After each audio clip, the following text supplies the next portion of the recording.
Hey everyone, this is Christopher Luxon, the former CEO of Air New Zealand. This is John Lee Dumas, the founder and host of Entrepreneurs on Fire. This is Tracy Ibarra. I'm in Executive Solutions at Dell Technologies. This is Travis Chappell, founder of Build Your Network. If you are wanting to learn how to embrace change, To navigate through disruption as a leader, Then listen to the Leadership is Changing podcast. The Leadership is Changing podcast. the Leadership is Changing podcast with my good friend, my very good friend, Denis. Welcome to Leadership is Changing.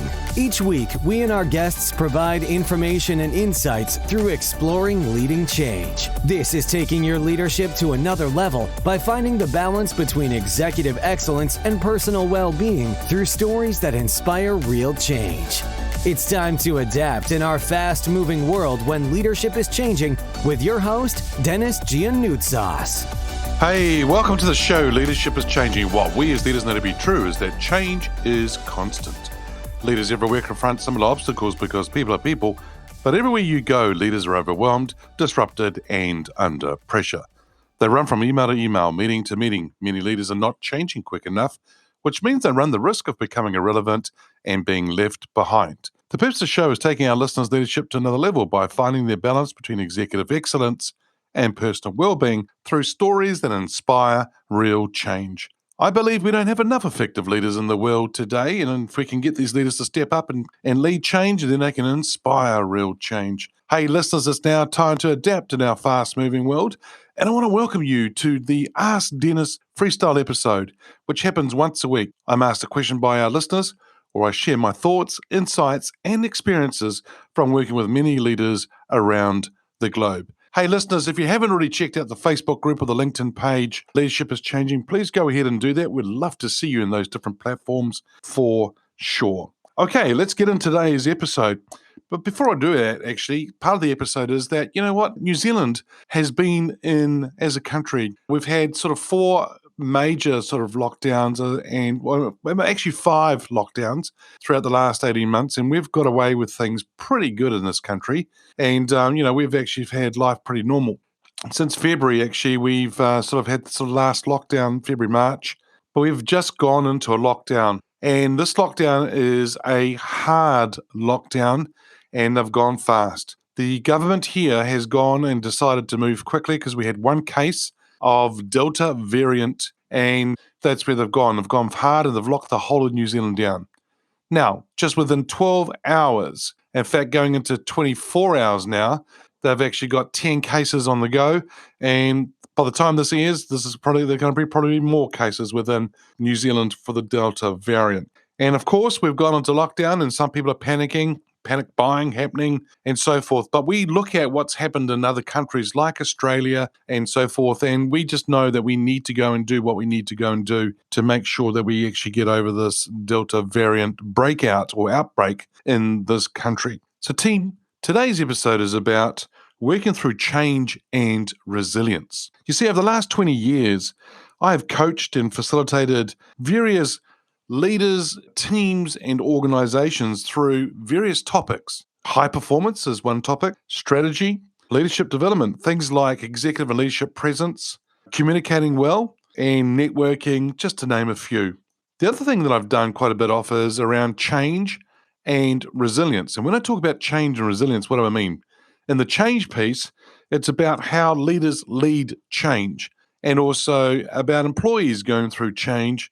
But then the other bit is around how do they build resilience and maintain resilience as they're going through change and other things in their life, in their career, and so forth. Over the last 2 years in particular, I have facilitated around about 80 workshops in relation to, with organizations, teams, leaders, and employees. And it's been around that change and resilience. Many people talk about resilience and many people talk about change. Not many of them do it very well. I've seen people who have tried to help organizations and they haven't done it very well either. And I've got to say to you that a lot of what I'm about to talk to you about is easy for me to say, but not always easy to do. And you know, and I know that as we go through change and we're in it, in the middle of it, it's not always easy. And we have to do certain things to help us through what we're going to go through. In fact, change happens to us at times. And I say to a lot of people that at times some change sucks. It's really, really quite hard and difficult. We never said that change would be easier or would be easy at all. You know, there's a lot of people who use these very dangerous words, but we've always done it that way. And they are very dangerous words. And when most people think about change, they think about downsizing, closure, things like that, right? There's so many different variations of change that can actually happen. But I know that when change does happen, there is a group of people who try to control it, but it's out of their control. And they sit there and they may worry about it. Well, I'm here to tell you that if it's out of your control, stop worrying about it. If there's two things that are in your control, though, number one is your attitude, the way that you react to things. The attitude is the 6-inch gap between your ears. What are you doing in relation to your mindset, the way you think about things, and so forth? The second piece is where you're going next. And I work with a lot of leaders and teams around that in particular because where are they going next? We need to talk about the future, move forward, and so forth. Most people don't understand or know change. And I keep talking about the fact that there is no sporting team, political party, or religion in the world that everyone agrees on 100%.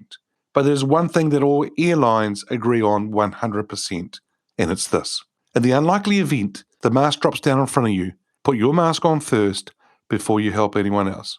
Tim, I'm here to tell you this, listeners, is that you can't go through change and you can't progress and move forward without you putting your own mask on first. You need to look after yourself. You can't take any organization, any team forward without you looking after yourself and putting your own mask on first. Now, a lot of this mask side of things that I'm talking about comes down to the other piece, which is resilience. Well, what is resilience and what does that mean? To me, it means that you're able to handle or cope with ambiguity and still keep going through things or still keep doing things in your business, in your organization, with your team and so forth. You know, and I've shared with you on several other episodes before in relation to the journey that I went through with my voice, that whole journey. And I've got to say to you that as I went through that, there was a whole change process that I had to go through. One was my voice was changing and the quality of it was dropping. Number two, what's actually going on? Because I feel embarrassed and I feel like I can't do my role properly. In other words, executive coaching and facilitation. The next thing is I'm thinking about, well, what is it? Next minute, the specialists are finding out that it's actually a tumor on that left vocal cord. So here I'm thinking my life's over, my job's over, what am I going to do? And then they're telling me that it's stuck on a nerve, this tumor, and if they remove it, they may actually hit the nerve, which means that the actual vocal cord could be paralyzed. And if it's paralyzed, Denis is going to have trouble swallowing it at a lot of times and actually will choke a lot. And so, as you know, the good news was, A, it was benign, so non-cancerous, and B, that it wasn't paralyzed and it could move. But I had to learn to breathe again. I had to learn to speak again. I had to go through all of that. Mary and I went through that change curve backwards and forwards and so many things going on for us in relation to the change. The one thing that did get us through was our attitude, our mindset. We were going to get this done. We were going to get it sorted, and we were going to move on. And the thing here is this. The resilience piece is really important. And I'm going to share with you 3 things that are really important. There are other things as well, team, but the resilience piece, here are 3 things that I think are important for all of us. Number 1 is that we remember to breathe, because when we get into certain situations, whether it's change or there's a little bit of ambiguity or we're not sure what's going on and the fear starts to kick in, we tend to go into the fight-flight mode. And when we go into the fight-flight mode, our breathing will be shallow. And that's what I was like full time when I was going through that voice journey. And my breathing was very shallow. And so I had to learn to breathe again.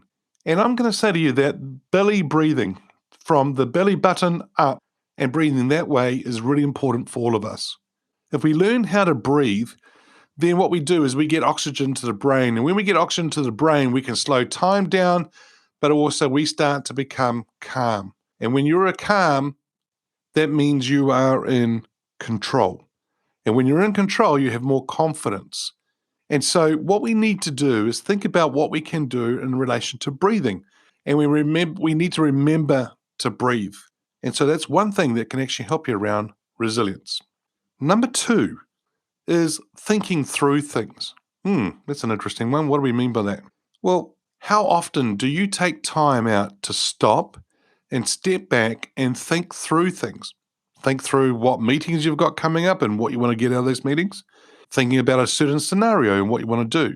Thinking about where you want to go. That second piece around what I said it's in your control is where we want to go next. Do you take time out to think, strategize, plan around that piece? What kind of questions are you asking yourself? So these are actually quite interesting aspects to the thinking through piece, because I'm actually certain, because I get to see a lot, that a lot of leaders don't take time out to think. Why? Because they are always on. And when they go from email to email, meeting to meeting, just like I say in my introduction to this episode, to this podcast, people are always on, which means they start to lose control. Now, the thing here for you listeners is this. If you can take time out, and I'm not talking about hours and hours of time for you to think. If you can take a small amount of time per week to think and start thinking through things, just imagine what you could achieve. So the number 1 was the breathing. Number 2 is taking time out to think. The third thing is going to be asking for help. Last week I did an episode on ask for help. This is a little bit different, but it's still around asking for help. But I'm thinking this, that for somebody to be resilient is because they have knowledge. Now, knowledge can mean several things, but if you've got more knowledge, you feel like you are in control. Now, for a lot of people, they don't want to go and ask for help. They find it hard to ask for help. I'm just going to say to you that if you do need help, please do ask for help. The other thing you can do is around the knowledge piece, is that you can gather knowledge. So one is you could go and ask people and get them to help you and ask for help. Number 2 is you can go out and research, learn. There are so many different avenues of you or platforms or the ways for you to go out and learn about things to gather that knowledge.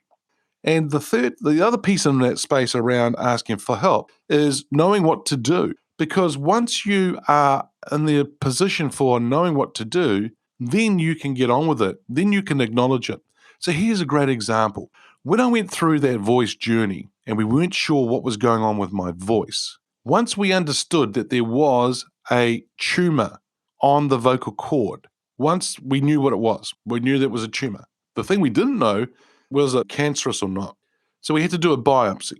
And once we knew that, we had more knowledge and more ability to understand what it is. Then we also understood, because of the biopsy and MRI scan and that it was sitting on on the actual nerve. So what happened here is that the specialist got all the knowledge that they could to help them be more confident and when they went in to take it out, but also helped me be more confident and understanding because I knew what was going on through knowledge. And the other thing was we knew what we were going to do to resolve it. And so what we always find is that there's always something that there's like a root cause, but then there's always a way to actually get it fixed. There's always something out there that we can actually put in place to help resolve the issue.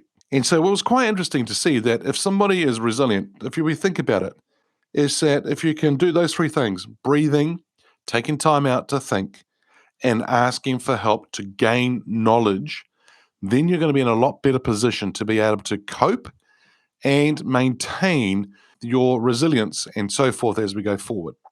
Resilience also to me means a whole of other different things, and it's really, really quite interesting. But I've got to say this to you. Remember to understand that change and what it is, and remember how to be resilient based on what I shared today. Today, I'm just sort of covering the surface, right? There's so much more that I can cover off in different workshops and coaching and speaking in relation to these 2 different topics for sure. I work with leaders around the world around all this stuff, team. And I am finding that leaders are physically, mentally, and emotionally tired. They are needing this. They're needing help around A, to go through change themselves, and B, how to lead the change while also being resilient. And I've also said that all of this takes work.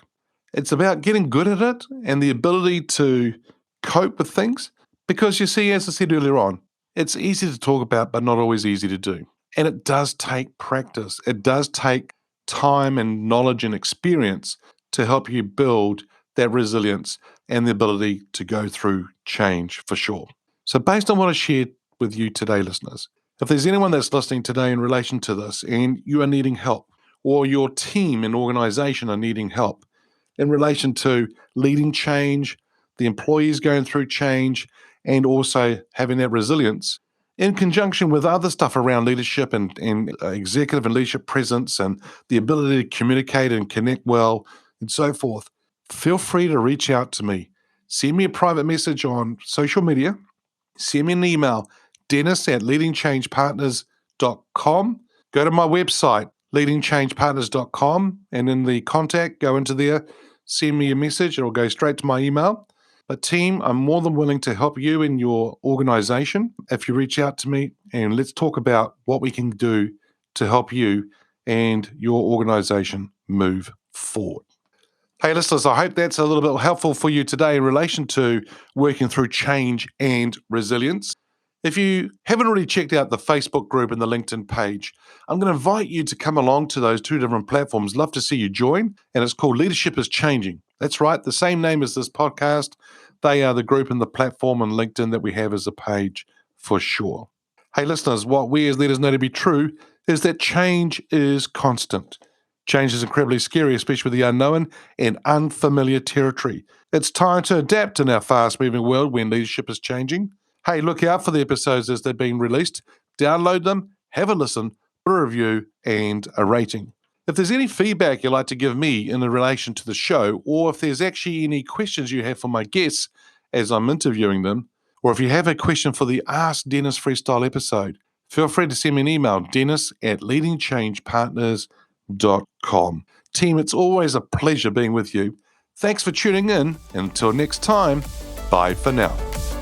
Thank you for listening to this episode of Leadership is Changing with your host, Denis Giannoutsas. Each week, we and our guests provide information and insights through exploring leading change, inspiring executives and leaders to adapt and lead a bigger game in a fast-moving world.